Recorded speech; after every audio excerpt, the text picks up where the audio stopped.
ASMR. Thank you for joining me. For tonight's video, I thought we would play a little bit of Wizardry, Proving Grounds of the Mad Overlord. This is a remaster that came out a little while ago. Now, I never originally owned Wizardry when it first came out in the 80s, like 1981, early 80s.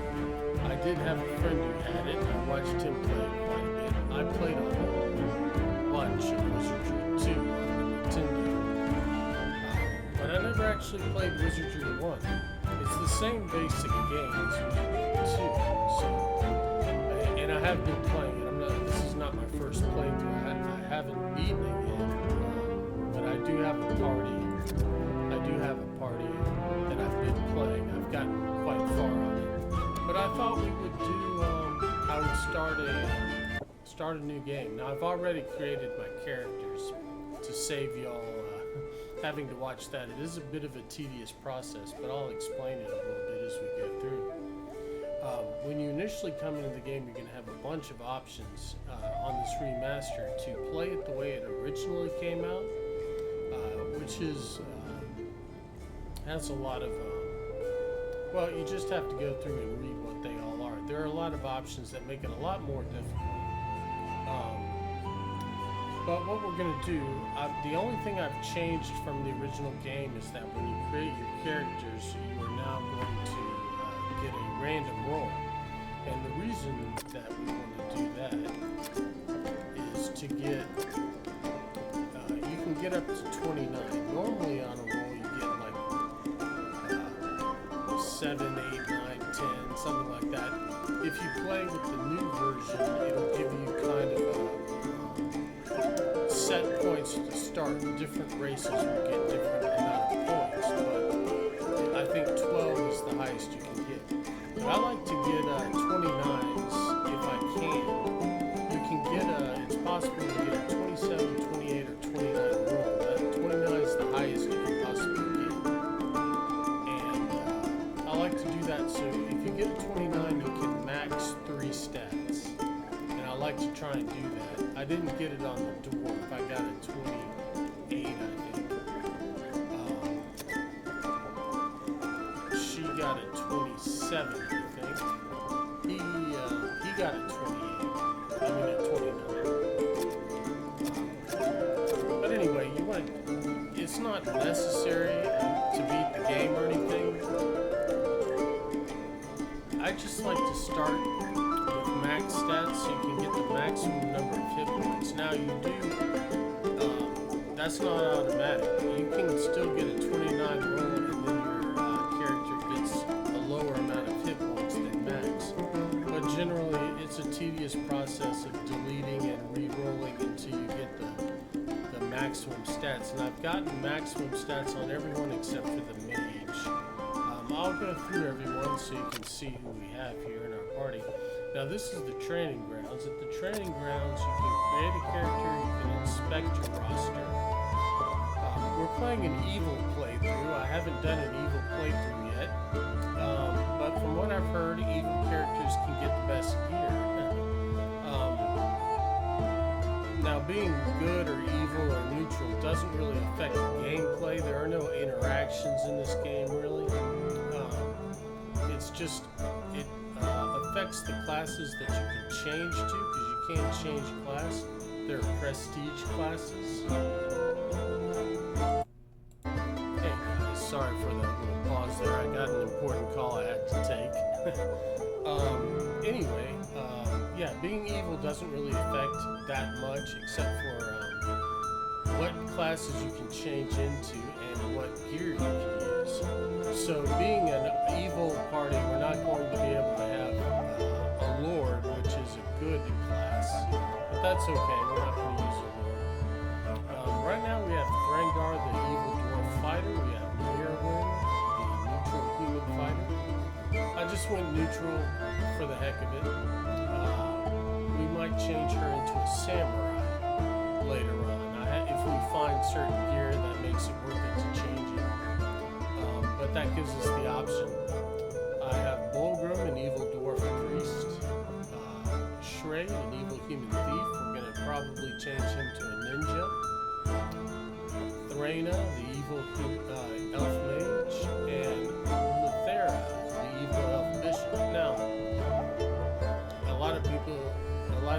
who may have played this game before would go, why are you using a bishop?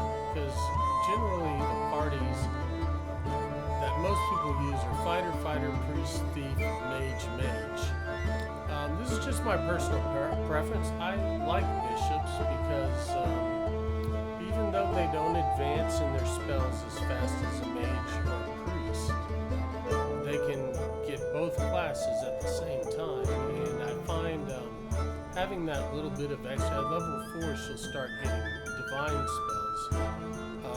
It's just my personal preference, and plus bishops can identify items, which you're not going to find anything worth identifying for a while, but it's just my personal preference. I like to have a bishop along, and really in my other party that I've done pretty well with, I have 3 fighters in my front line, a thief, a mage, and a priest, so I don't really find having 2 mages I mean, it's very powerful, but a lot of times it's overkill. You don't really need it. But as I say, that's my personal preference. But anyhow, I'm starting off with only 250 gold. That's what you start off with. I wanted to do a fresh run so that you can see what it looks like, rather than having the 100,000 I have on my other party, so I can just buy all the gear at the beginning. But the first thing we're going to do is your options here are the training grounds, the inn where you rest your characters to get their health and spells back. You can create other characters. What most people do when they run that basic party is create a bishop and leave him in the tavern. Then if you find anything, you can come back, add him to the party, and identify your items, and then plop them back in the tavern. But we're not doing that this time. Then the maze, which is where you play the game. The temple, where you can heal and resurrect your characters, because you will get killed a lot. It's pretty likely to get killed in your first few levels. And I mean throughout the game, but once you get fairly strong, it's less likely. But there are some creatures that can just outright kill you, like ninjas. If you get surprised by a large group of ninjas, you're holding your breath that they don't one-shot you, because ninjas can insta-kill. There's several creatures in this game that can insta-kill you. One thing I will say about this setup, one thing I don't like and why I use three fighters in my front line. You see, Wizardry is a game where this is kind of your party. Your front line is this top row. If you kind of think of this as a 3-dimensional box, your front row and your back row. Your front row can attack physically and be attacked physically. Your back row cannot attack physically, except for if you have the option turned on for ambush attacks. The thief can ambush. It takes them a turn to hide, and then if they successfully hide, they can attack the next round. Until they get a double attack weapon, they usually don't do too much damage. But your back row can only be hit by spells or breath attacks, which are pretty uncommon in the first few levels. But anyhow, the first thing we're going to do is go to Voltax's trading post, where you buy stuff. We only have 250 gold. Now, I could afford to buy an armor, but what I generally do is buy helms. Now, only these first 2 characters can wear helms, the fighters. Nobody else can wear a helm right now. So we're going to buy a helm for Threngar, and we're going to equip it. Then we're going to buy a helm for Mirror. And that's all we can afford right now. But that lowers their armor class by 1. Lowers. This is kind of like the old Baco system in D&D. The lower number, the better. That's another issue, as I was talking about, having a priest in the front line like most everybody does. They are meant to be frontline fighters, but unfortunately they don't get any gear. At least I have not found any gear. I've only been up to level 4 on my other party. Now you can instantly, pretty much once you defeat a certain group of monsters, you can go down to the lower levels, but I haven't yet, because I'm just farming level 4. But anyhow, so far I've not found any gear that gets my priest down below -1 armor class, which is unfortunate because as he's the only healer, which is another reason I like to have a second healer, they will get petrified, or not petrified, paralyzed quite a bit, and they're the only ones who can cure it, which means every time your priest gets paralyzed, you got to go back to the temple and pay a lot of money to get him unparalyzed. He's also, being in the front row, he can be insta-killed, which has happened before in my other party, or in a previous party. So I generally don't like having my healer in the front line, but today, for this run, we're going to do that. We may eventually change him to a fighter after he has all his spells, so that he can wear better gear. That is the nature of this game. You can class change as much as you want to, but every time you do, it ages your character. You see, I'm using the Vim system right now instead of straight up old school age, but they will age basically, and after a while, the more you change class, the older they get, basically. Now, we're not playing with we're playing with the level up system, the new level up system, where you just get 1 to 3 points. In the old game, the reason age mattered was the older you got, the more likely it was when you leveled. When you leveled in general, you had a chance of all of your stats going up or down by one, I think it's just 1 point, possibly 2. As I said, I never played the original Wizardry, I just watched it being played by my friend. But your stats could go up or down, so you could have a level up where your character actually lost in all of his attributes, which was a terrible thing. So in this new system, you'll never go down, but you get 1 to 3 points to raise your attributes. But still, the Vim will get lower. I guess it doesn't really matter if you're not going to lose, but that's just something to keep in mind if you want to play with the old school rules. The older your character gets, the more likely they're going to lose attributes. So, but I'm not planning on changing too much. I don't really like to. You can't roll a lord or a ninja because you can't get enough points, but so you have to change those. We can't change to a lord, but we'll probably change him to a ninja. Changing her to a samurai, and you have to have the stats. You can start off as a samurai. In my other party, I did that, but I ended up regretting it because prestige classes take a lot longer to level up, and he only has 99 hit points because he's level 13, but it's taking him so long to level up that if he had just gone to level 13 as a fighter, he'd probably have a lot more hit points. Then I could have switched him. So it's live and learn, but I generally like to play a pure character. Like if I start a bishop, they're never going to change, so they'll always get to. It does take them a lot longer to level. But anyhow, let's enter the maze and see how we do. We might get slaughtered. Your first level is tough, but that is one of the reasons that I like to try and get maximum hit points, at least on my front row. Now, talking about maximum hit points, each class has a maximum roll that they can get every time they level up, and a fighter can get. A fighter uses a 10-sided hit die, so you can get, depending on if your vitality is maxed out, you can get +3 to that roll. So see, I'm pretty sure 13 is as high as a fighter can get. I could be wrong. I've had a samurai start off with 17 hit points. I'm not sure what their basic die roll is. I thought it was 10, but it must not be. But anyhow, this is a pretty good starting hit points. If you get a fighter with like 8 hit points, I mean, I've seen a fighter with 9. I'm not sure I've ever seen 8. But Yeah, you want to get as many hit points as you can to start. Just because, yeah, you'll survive longer. Oh, great, we got that. We got a terrible, and if they surprise us, we're probably dead.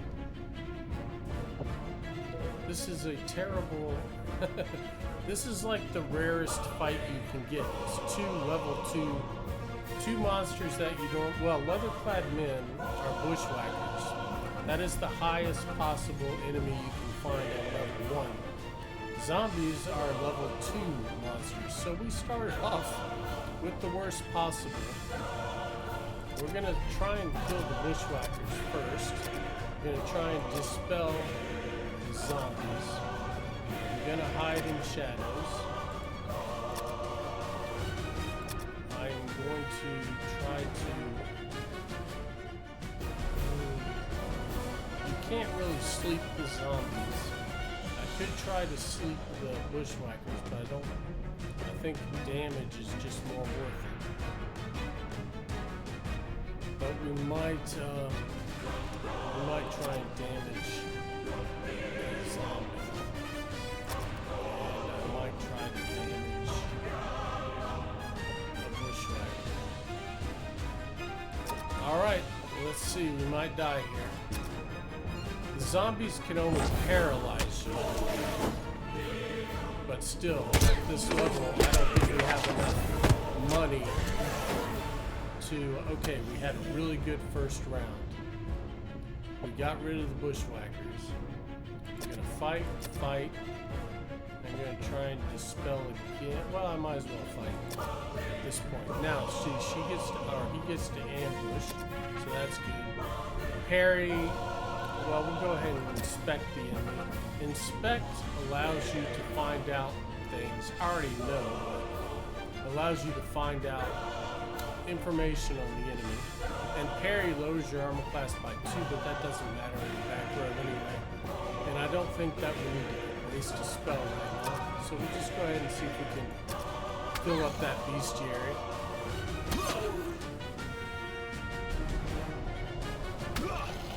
Oh, that's not good. That's not good. Okay, he missed us. That's good. Fight. I guess I'll try and dispel since we weren't doing so well on that. We'll hide again. We did find out a little bit more. Now the last thing is the resistances and stuff. I guess do I have another spell? Yes. I'll go ahead and Lito. Now, I'll use 2 Bolitos. If he ends up getting killed before they cast their spells, they won't lose those spells.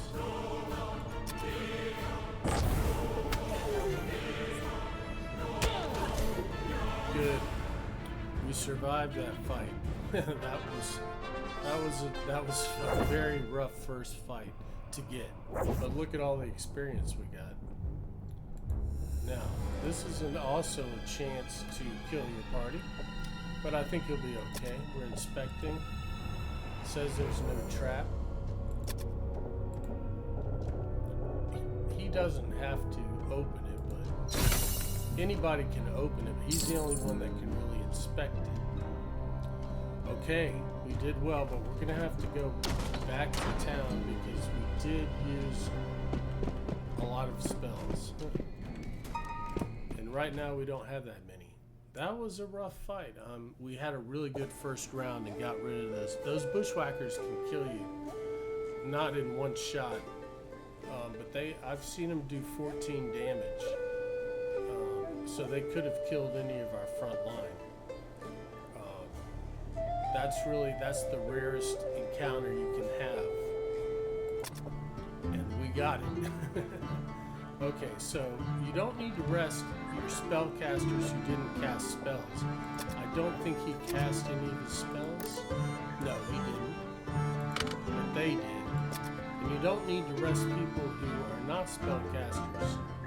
Resting will, see how it says, something consumed. Now, if you are full health and you're just resting to restore your spell points, it doesn't use that much. In fact, I don't think any of my other characters have aged from, because I always try and heal them up by casting spells. I don't think we can afford anything else right now that will help us out with only 130. So back into the maze. This is a very repetitive game. It's an old, came out in 91. And the remaster hasn't changed the basic game. In fact, this window down here this is what the original game looked like. And they just kind of added this in so that you could see what it looked like. You can turn it off if you want to. I just kind of generally like to keep it down in the corner, just for fun. It doesn't really provide any more information, but you can see what the original game would look like. But it is a very repetitive game, and it requires a lot of patience. Okay, we didn't find anything in this room. Now, whenever you enter a room like this, this time it won't. The first time you enter a room like that and there's monsters, we surprised you. You always have a chance to surprise or be surprised. So these are orcs. They don't do anything too amazing. We're just going to fight them. We'll try and find some information. When you surprise, I have it turned off so that when you get surprised, they can't cast spells. When you surprise, you can't cast spells. If you have that option turned on, monsters can surprise you, and if they're casters, like mages or priests, they'll sit there and cast and kill you. A lot of times they won't cast, they'll just attack you, but still, I prefer not to take the chance. It's just the way I like to play. I prefer not to be wiped out by being surprised. It happens. If you want to make the game as hard as possible, that's what to do.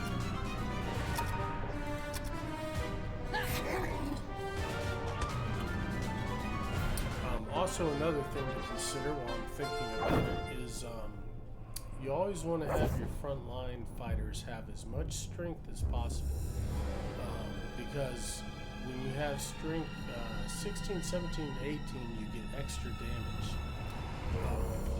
Which is why my fighter just did 10 points of damage. You see his weapon only does 1 to 8, but he's getting extra damage.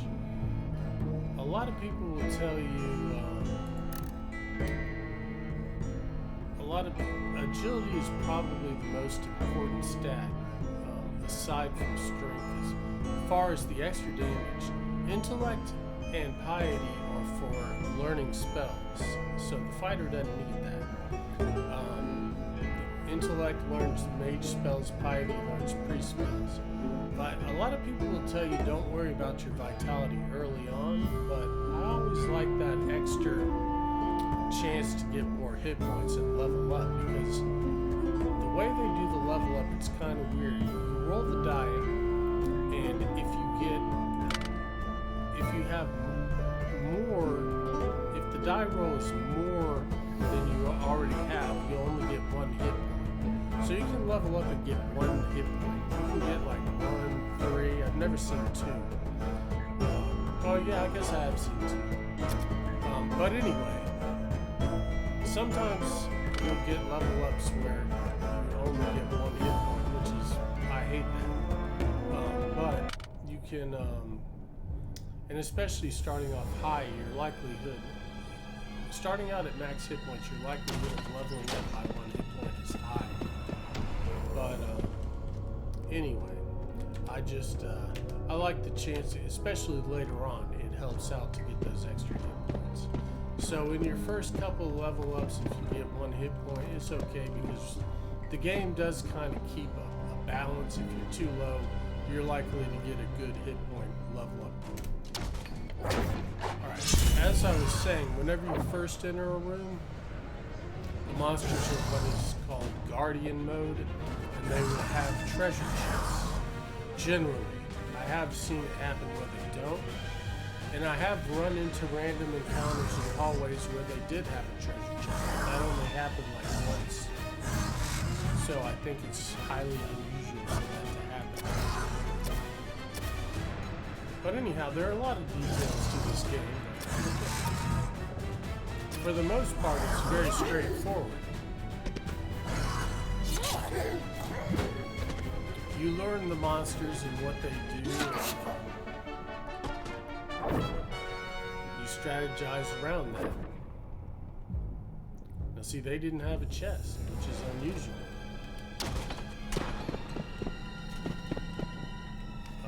In this first part of the dungeon, what do we have here? Okay, kobolds. I already know this. They can be nasty. They're not particularly tough, but they can be nasty. I'm not going to waste spells on them right now. They will also flee if they start falling. Yeah, they can be nasty.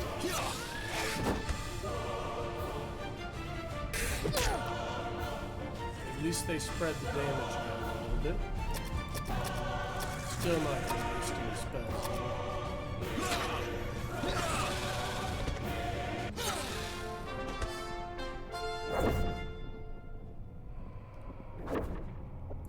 Okay, we got a chest. He's going to inspect. It says there's no trap. Later on, your priest will learn a spell called Calfo, and that is just kind of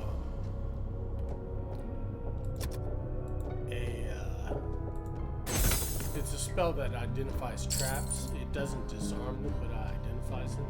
Okay, everybody got a level except for Thrana and Lethera. What we're going to do now is heal. Hopefully we will get a full heal. Good. I don't like having to waste multiple spells, especially when I don't have them. I've only got 2 heals. So now we're going to go back up, since we're out of healing. And we're going to go, that's what those red arrows indicate, obviously, is level ups. And we're going to go to the end. And we're going to, now I'm not going to save scum in this run. You can save and copy your game and level your character up until you get what you want, but we're just going to play the game. We got 1 hit point. That's okay, but we did get 3 attribute points, which is good. We're going to max out agility. And for him, I'm just going to start maxing out luck. Now, luck doesn't really do anything, but every, I think it's 6 points of luck raises your saving throws.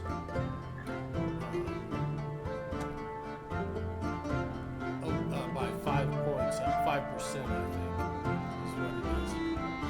But 14's okay. He'll probably get more on the next level. She got 8. That was a pretty good one. It's not ideal. 11 would have been ideal, but it's still, she can max out her agility. Agility determines how fast you go around. I think it has some effect on traps, on dodging traps and stuff. I'm not precisely sure about that, but we'll take an 8-point level up. We got 9 points, that's pretty good. I think maybe 13 is the best the fighter can get. Yeah, I think that's right. I think 11 is the best the priest could have gotten, but he's still got 3 attribute points, that's good. We're going to increase his agility because we're maxed out on piety and vitality. His strength is also maxed out because he's a frontline fighter. And thief only got 1, but that's okay. He got 3, so we're doing pretty good on the attribute rolls at least. The 1 hit point doesn't really matter. I am going to raise his strength to increase his ambush damage. And that's good. We got our first level up. I think we'll stop this video. It's right at around 30 minutes, so that's a good length. And we'll continue the run in the next video. So thank you so much for joining me. I hope you're enjoying the game. I know we haven't gotten that much into it, but you can kind of see how it works and what we're going to be doing. So thank you for joining me. The next video will be an ASMR video, but I am going to record another gaming video, and we're going to alternate videos. videos. So thank you, all you people who've come in from watching the gaming videos that I just recently started doing, and I'm enjoying them a lot. So I appreciate you guys stopping by. And all of my ASMR folks, don't worry, more ASMR is coming. So I'll see y'all soon. I've been having some family mothers in the hospital and everything, so we're working around that, but hopefully I'll be back to the live stream soon. And thanks for hanging in there, guys. Have a great night, and I'll see you later. Thank you so much.